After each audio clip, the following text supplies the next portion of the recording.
Dari jutaan manusia, salah satu di antara kalian pasti pernah ngalamin yang namanya ketindihan saat tidur. Serasa terjatuh ke dalam lubang yang tak berujung. Gelap, panik, takut, dada sesak, untuk bergerak saja tidak bisa. Yang pernah ngalamin pasti tahu rasanya gimana. Nah, di film yang akan gue bahas ini menceritakan orang yang mengalami ketindihan saat dalam tidur. Bukannya sesekali, tapi dia mengalami hal tersebut hampir di setiap tidurnya. Kebayang gak sih guys kalau setiap tidur mengalami ketindihan? Bisa-bisa trauma tidurnya nanti. Film ini baru tayang di Netflix dan baru rilis di tahun 2022 ini. Oke guys, kita langsung saja ke cerita filmnya. Yen yang kala itu sedang bermain di kamar. Ibunya datang bertanya kenapa Yen malah membuka tirai jendelanya. Yen menjawab kalau dia takut dengan kegelapan. Tapi setelah itu, sesuatu yang aneh terjadi. Ibunya yang tiba-tiba berlarian, lalu menghilang dan... Namun ternyata itu adalah sebuah mimpi buruk Yen saja. Siang itu mereka bertiga sedang menuju ke suatu daerah di perkampungan. Atan sebagai ayah mengajak kedua putrinya, Lin dan Yen yang akan tinggal di sebuah rumah di sana. Istri Atan, ibu dari kedua putrinya itu yang sudah meninggal 1 tahun yang lalu. Atan mengajak pindah karena ingin melupakan masa lalu dan memulai kehidupan baru mereka. Jujur saja Atan ini masih selalu dihantui bayang-bayang mendiang istri tercintanya. Sementara itu Yen ini hampir selalu mengalami yang namanya ketindihan saat dalam tidurnya. Singkatnya sampailah mereka ke sebuah rumah besar. Namun terlihat rumah tersebut adalah rumah kosong yang tak terawat dan bahkan ada bagian bangunannya yang sudah roboh. Atan mengatakan kalau ini adalah rumah leluhurnya. Sebelum melakukan hal yang lain, Atan mengajak Yen untuk berdoa terlebih dahulu kepada leluhur mereka. Untunglah Atan dikaruniai 2 putri yang tidak manja dan tidak rewel. Mereka berdua bisa hidup sederhana tinggal di rumah tersebut. Di malam itu saat Atan membereskan barang-barang bawaannya yang akan dia simpan di gudang atas, dia melihat kembali barang-barang peninggalan mendiang istrinya. Atan selalu kembali teringat ke masa lalu saat istrinya masih hidup. Di malam pertama mereka tidur di sana. Lin terbangun dalam tidurnya karena tak tahan ingin ke kamar mandi. Aura horor di rumah itu mulai dirasakan oleh Lin.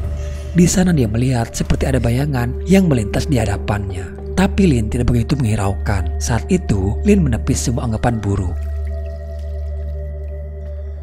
Namun justru, penampakan itu terlihat jelas nyata. Dia melihat sesosok nenek tua ada di pojokan rumah.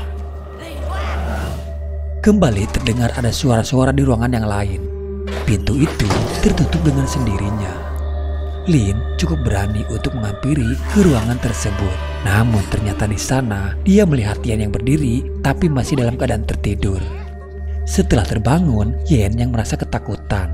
Yen ini yang selalu dimimpikan kedatangan ibunya. Bukan mimpi indah, tapi di dalam mimpi tersebut justru Yen melihat saat dimana ibunya itu yang meninggal. Dan mimpi tersebut terus saja berulang datang kepada Yen. Inilah salah satu alasan Atan membawa mereka pindah ke rumah yang sekarang. Karena untuk menghindari gangguan mimpi buruk dari ibunya itu. Yen bercerita kepada kakaknya soal mimpi yang dialaminya semalam. Mimpi itu tidak seperti biasanya. Yen melihat ada orang lain di detik-detik ibunya yang akan meninggal. Bukan ayahnya, tapi Yen sendiri tidak mengenal orang tersebut. Tak lama ayahnya datang. Dia pamit kepada mereka karena akan pergi keluar sebentar. Sementara Lin bersama Yen sedikit demi sedikit mulai membersihkan rumah mereka. Di sana Lin banyak menemukan pintu-pintu yang tergembok dan dia melihat seperti ada sebuah lubang bawah tanah yang tertutup. Lin kembali diperhatikan kepada sosok nenek tua itu lagi.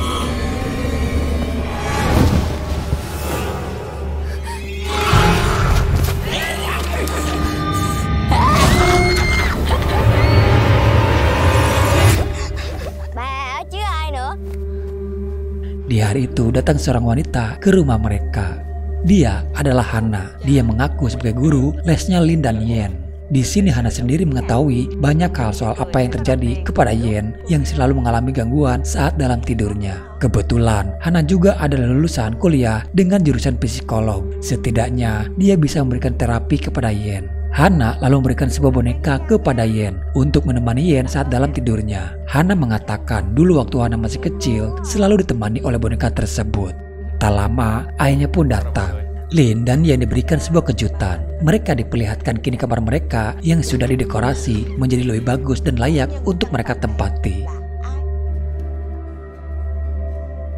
Setelah beberapa saat kemudian, Yen yang sedang tidur siang, tiba-tiba dia kembali mengalami gangguan saat dalam tidurnya.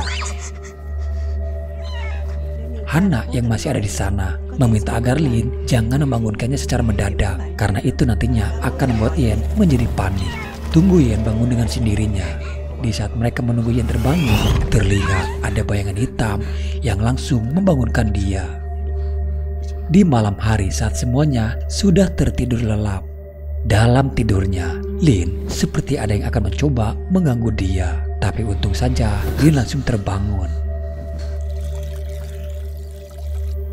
Saat kembali ke kamar, Lin mendengar ada suara yang tertawa. Penampakan itu terlihat kembali dan masuk ke kamarnya Yen. Dan di sana, Lin melihat ada sosok hantu yang sedang menindih Yen.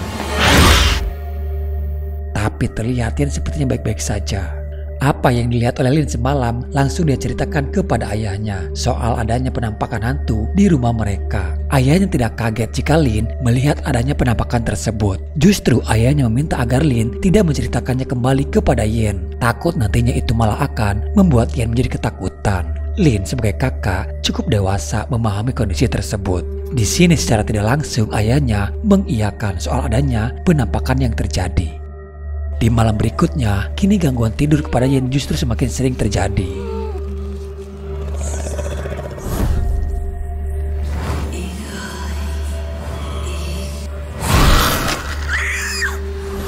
Di dalam mimpinya Yen diperlihatkan sesosok yang menyerupai Hana. Mimpi yang membuat Lin dan ayahnya merasa aneh jika ada Hana dalam mimpinya Yen.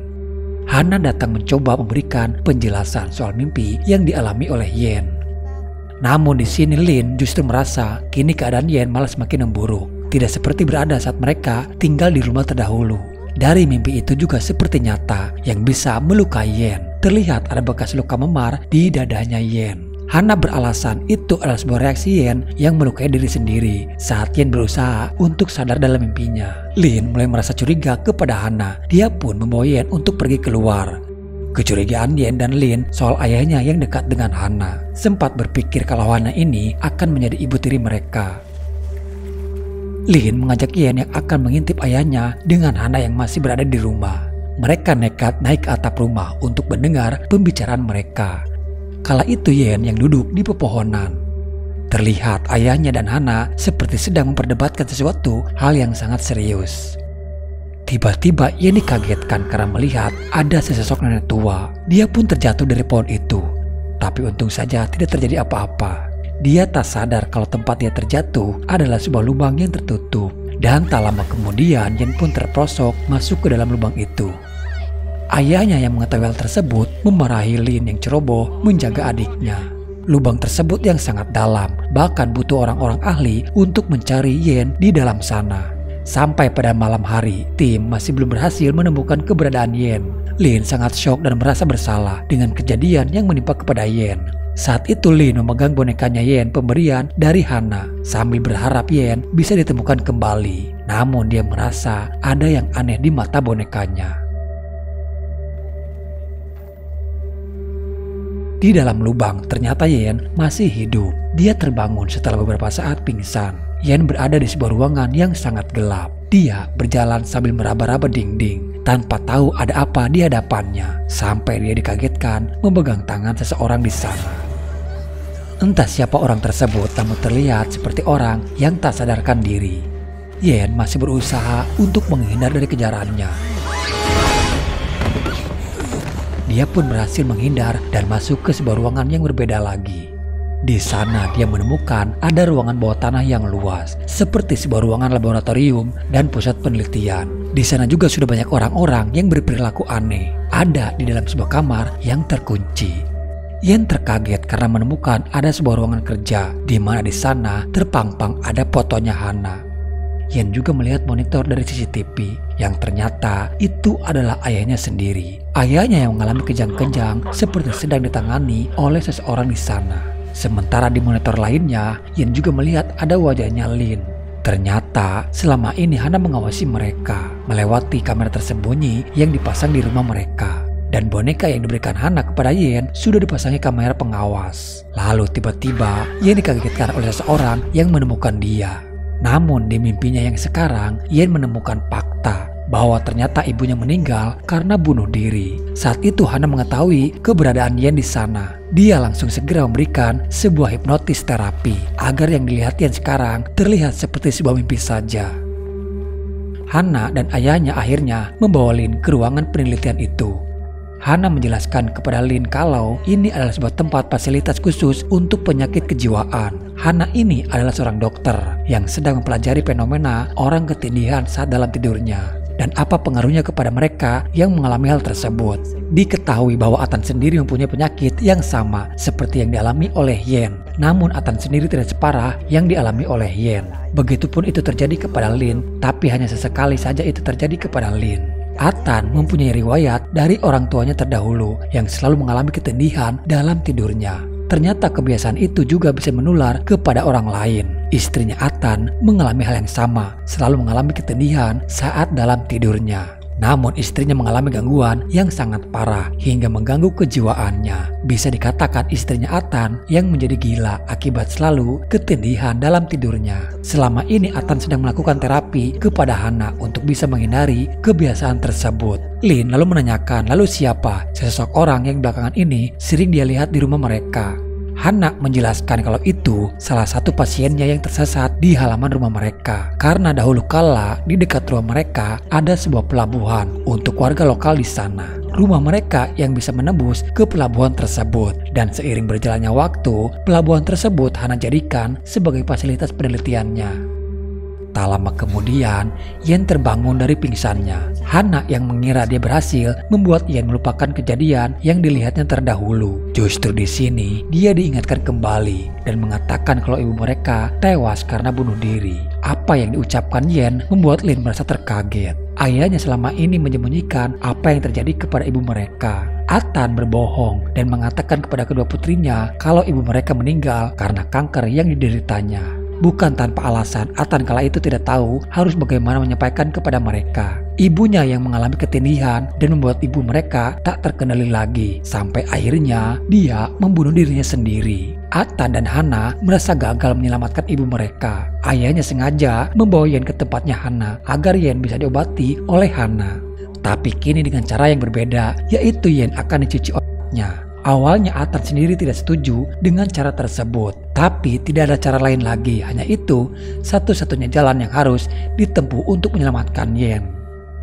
Lin sendiri tidak setuju dengan cara Hana yang akan mencuci otaknya Yen. Ayahnya pun mencoba menjelaskan kembali kepada Lin. Karena hanya dengan cara itu yang bisa menolong Yen sekarang. Di sini Atan mengabaikan soal adanya hantu di rumah mereka yang dilihat oleh Lin saat itu. Yang padahal jelas-jelas itu adalah sumber utama permasalahan di keluarga mereka yang selalu mengalami ketindihan saat tidurnya. Di malam hari, Lin mendengar pembicaraan ayahnya di lantai atas. Karena penasaran dengan siapa ayahnya berbicara, Lin pun mencoba untuk melihat. Tapi terlihat ayahnya yang berbicara sendirian di sana. Dan tiba-tiba Lin melihat ada sosok penampakan di sana. Di keesokan hari, Lin yang sedang bersantai di ayunan. Tak sadar dia sudah tertidur di sana. Tiba-tiba Lin mulai merasakan ketindihan di badannya. Lin tidak bisa menggerakkan tubuhnya. Yang padahal saat itu Lin sudah terbangun. Lin diganggu oleh iblis itu lagi. Lin seperti terikat oleh ayunannya sendiri.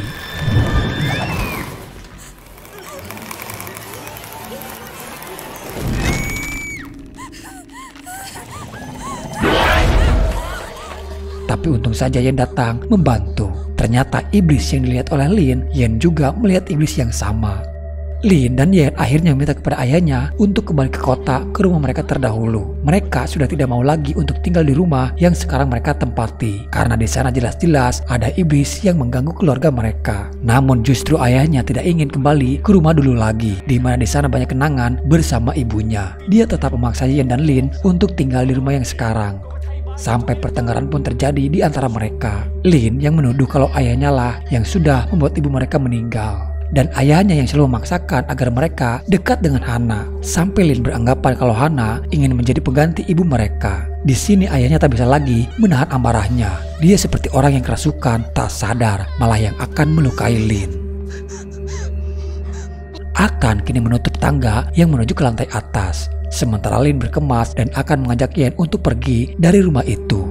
Lin menganggap kalau ayahnya sudah tidak menyayangi mereka lagi. Lin sempat yang akan menemui ayahnya sebelum mereka pergi. Dia mendobrak pintu untuk menuju ke lantai atas. Lin melihat ayahnya hanya terduduk di kursi saja, dan di sana terlihat juga ada foto ibunya. Ayahnya berkata kalau saat ini dia sedang merasa senang karena dia sudah bertemu dengan ibunya itu, si iblis yang merasuki ke dalam tubuhnya Ethan sekarang. Lin mencoba menyadarkan ayahnya kalau ibunya itu yang sudah meninggal, tapi kini ayahnya terlihat aneh sekarang. Dia terus berkata kalau mereka akan kembali dan akan tinggal bersama dengan ibunya. Dari penglihatan ayahnya kalau ibu mereka ada di ruangan itu, tentu saja membuat Lin semakin ketakutan ayahnya yang sudah tak sadarkan diri. Namun semakin Lin mencoba untuk menyadarkannya, semakin ayahnya menunjukkan muka yang sangat menakutkan. Ethan yang sudah terpengaruhi oleh si iblis yang selama ini membayangi dan menyerupai ibunya itu. Namun tiba-tiba si iblis mengajak Ethan untuk melakukan bunuh diri. Setelah Lin berhasil melepaskan talinya, ayahnya lalu berlari ke arah Yen yang berada di bawah dan membawa Yen pergi dari sana. Di saat bersamaan, untung saja Hana datang. Lin menceritakan semuanya apa yang terjadi. Hana pun mencoba untuk mencari keberadaan Ethan dan Yen. Hana menemukan Ethan yang sudah dipengaruhi oleh si iblis. Dalam pendengaran Ethan, dia mendengar ada bisikan dari istrinya. Hana terus berusaha untuk menyadarkan kembali ingatannya Ethan.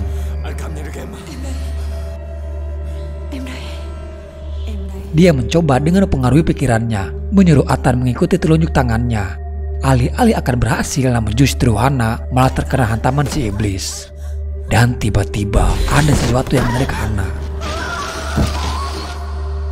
Dengan lemahnya kondisi mental Ethan, iblis bisa dengan mudah memperdaya pikirannya Ethan. Halusinasi Ethan yang diperlihatkan kembali istrinya yang masih hidup. Seolah-olah itu nyata, dia bertemu kembali dan memeluk istrinya. Iblis yang menyerupai istrinya meminta kepada Ethan membawa kembali kedua putri mereka agar mereka bisa kembali bersama-sama lagi sekarang. Ethan pun mencari Yen dan akan membawa dia bersamanya. Namun Lin masih berusaha untuk menyadarkan ayahnya itu. Ethan yang akan melakukan bunuh diri bersama Yen. Di saat Lin sudah tidak bisa lagi menahan ayahnya, pertolongan itu datang. Arwah asli dari istrinya menampakkan diri hanya kepada Ethan. Arwah istrinya meminta Ethan kembali untuk memperbaiki keadaan dan melawan godaan dari si iblis yang mencoba mempengaruhinya. Dan perlahan, akhirnya Ethan pun mulai tersadar dan kembali turun. Namun si iblis itu tak membiarkan Ethan selamat, dan kini dia pun berhadapan dengan si iblis yang selama ini menghantui keluarganya.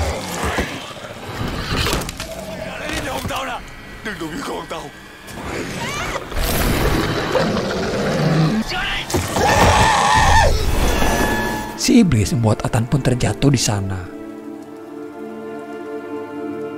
Tapi Ethan masih diberikan keselamatan, walaupun kini kondisi kakinya yang terluka. Ethan masih hidup dan kini mereka pun kembali ke rumah mereka yang ada di kota. Ethan menjadi ayah sekaligus ibu bagi kedua putrinya itu. Setelah kejadian tersebut, keluarga mereka sudah tidak lagi mengalami gangguan yang ternyata selama ini itu adalah ulah si iblis yang menindih saat mereka tertidur.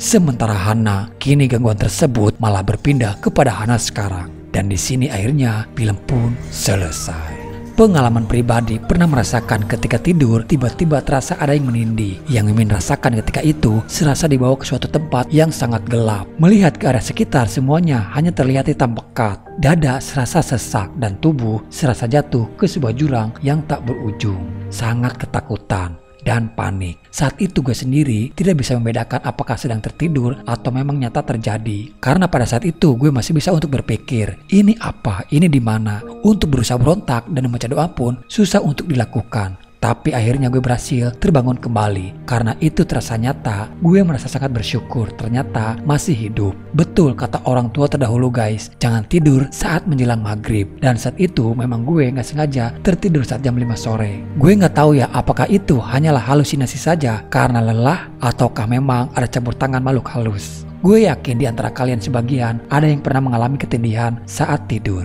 Konon katanya ada juga orang saat ketindihan tidur dia yang diperlihatkan sesosok hitam besar. Tapi nggak tahu juga ya. Di sini gue mau tanya, apakah kalian pernah mengalami hal tersebut? Coba tulis di komen guys, biar kita bisa saling berbagi pengalaman.